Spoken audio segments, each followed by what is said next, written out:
Alors, après avoir demandé devant l'Assemblée générale des Nations Unies, devant le Conseil de sécurité des Nations Unies, devant toute la communauté dite internationale, que le Rwanda soit sanctionné, devant l'Union européenne, que le Rwanda soit sanctionné, on doit s'arrêter et poser la question à la diplomatie de Tshisekedi, et donc poser la question à Tshisekedi.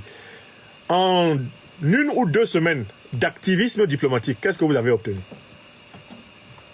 Est-ce que vous pouvez nous donner un pays occidental? Est-ce que vous pouvez nous citer un grand allié, eh bien, du régime de Kagame qui lui est tourné le dos après vos 2 semaines, voire 3 semaines d'activisme diplomatique? Madame Kayukwamba Wagner, pouvez-vous nous citer un changement dans la politique extérieure des puissances parraines, eh bien, de l'État terroriste rwandais, depuis que vous tournez et que vous parlez? Quelles sont les sanctions diplomatiques qui ont été prises contre le Rwanda? Y a-t-il eu un diplomate rwandais expulsé des États-Unis, même convoqué?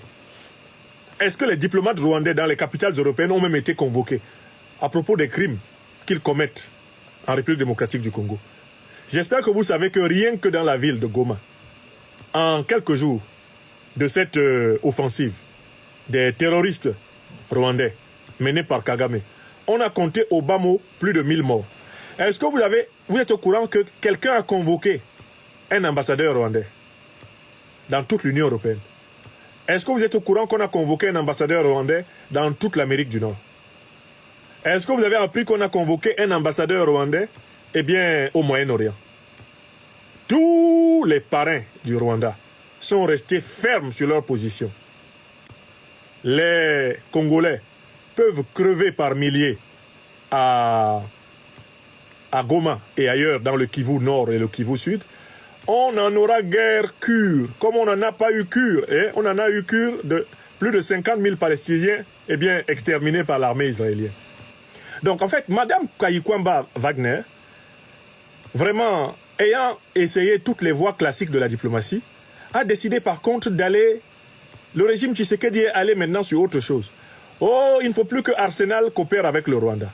Il ne faut plus que le Paris Saint-Germain coopère avec le Rwanda.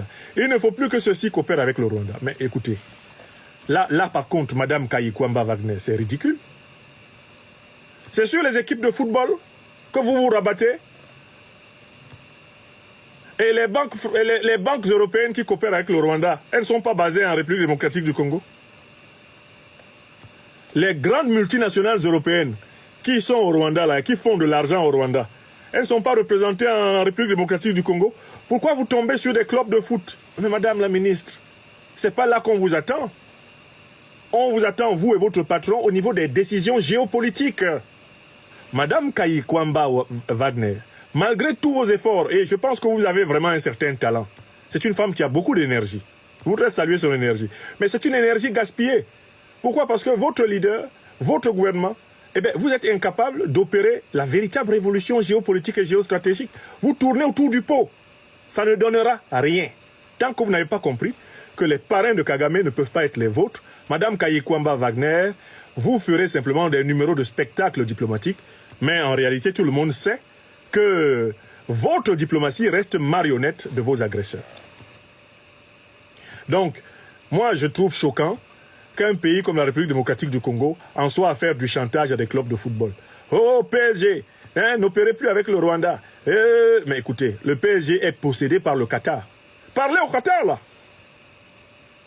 Madame Kayukwamba Wagner, allez parler au Qatar. Les propriétaires du PSG, là, c'est le Qatar. Une bonne partie des grosses choses que vous voyez à Paris, là, appartiennent aux Qataris. Allez parler aux Qataris, là. C'est les parrains du Rwanda qui doivent être mis en demeure. Si le Rwanda n'est plus parrainé, le Rwanda ne peut pas combattre l'armée congolaise. Et l'armée congolaise doit chercher des alliés solides. Donner des garanties au Zimbabwe, à l'Afrique du Sud, à l'Angola, qu'elle veut vraiment combattre. Eh bien, les terroristes rwandais. Si l'armée congolaise était sérieusement organisée et disciplinée, il serait facile à l'Afrique du Sud, au Zimbabwe, à l'Angola, et même au Burundi de l'aider. Et puis le cas rwandais serait résolu. L'Ouganda n'oserait pas sortir dans ces conditions. Le Mali est là, il vous montre le chemin. Vous ne voulez pas imiter. Le Burkina est là, il vous montre le chemin. Vous ne voulez pas imiter.